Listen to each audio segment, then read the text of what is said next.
31st day మార్నింగే వెళ్ళి 'Baahubali the epic' movie చూసేసాను భయ్య. అండ్ ఈ మూవీ రివ్యూ గురించి చెప్పాలంటే అసలు ఫస్ట్ ఆఫ్ ఆల్ 'బాహుబలికి' రివ్యూ అవసరం లేదు.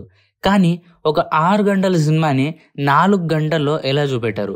అండ్ అది కూడా ఆ మూవీలో ఉన్న ఎసెన్స్ ఏమైనా మిస్ అయిందా, అండ్ తీసేసిన సీక్వెన్సెస్ వల్ల మూవీ ఎక్స్పీరియన్స్ ఏమైనా చెడిపోయిందా అనేటిదే మెయిన్ కాన్సెప్ట్. కానీ హానెస్ట్గా చెప్పాలంటే 'బాహుబలి ది ఎపిక్' మూవీ 2 మూవీస్ని ఫైన్ ట్యూన్ చేసిన వర్షన్ లాగా నాకు అనిపించింది. అండ్ పర్సనలీ నేను ఆ మూవీని చాలా చాలా ఎంజాయ్ చేసిన.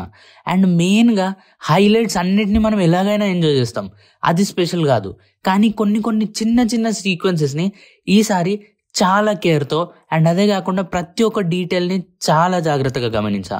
And personally the movie felt like a different film. అంటే ఏదో తెలిసిన మూవీ చూస్తున్నాం, ఆల్రెడీ చూసిన మూవీ చూస్తున్నాం కదా అన్నట్టు మాత్రం అనిపించదు. ది ఎపిక్ మళ్ళీ మీకు ఒక కొత్త ఎక్స్పీరియన్స్ ఇస్తుంది. And that is the best part of the whole film. And movie positives గురించి మాట్లాడుకుంటే ఫస్ట్ మీకు ఒక సర్ప్రైజ్ ఉంటుంది, అండ్ అది మూవీ ఎండింగ్లో పడుతుంది. అది చాలా బాగుంది. అండ్ అదే కాకుండా మూవీలో ఫస్ట్ ఒక్క సీన్ అయితే యాడ్ చేశారు, అండ్ దానివల్ల ఇంపాక్ట్ నెక్స్ట్ లెవెల్కి వెళ్తుంది. అండ్ దాని గురించి పెద్దగా నేను స్పాయిల్ చేయాలనుకోవట్లేదు, కానీ మీరే ఎక్స్పీరియన్స్ చేయండి ఆ ఒక్క సీన్ని.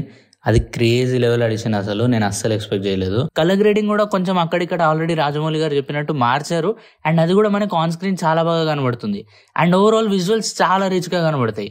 అండ్ చాలా వరకు ఫైన్ ట్యూన్ చేసిన వర్షన్ కాబట్టి మీకు ఎక్కడ కూడా మూవీ స్టోరీ లైన్లో ఉన్న ఎసెన్స్ మాత్రం మిస్ అవ్వదు.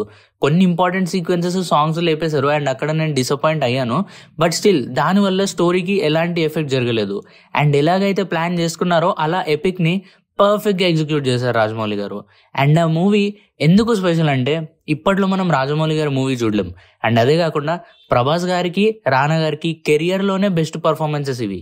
అండ్ అనుష్క గారు ఆన్ స్క్రీన్ కనబడ్డంతసేపు క్రేజీ లెవెల్ కనబడతారు. అసలు ఆమె బ్యూటీని మనం చెప్పలేం భయ్య, అసలు డిఫైన్ చేయలేం ఈ మూవీలో. So these are all the best points of the film. And overall movie మాత్రం మీకు ఒక పర్ఫెక్ట్ బాహుబలి ఎక్స్పీరియన్స్ ఇస్తుంది.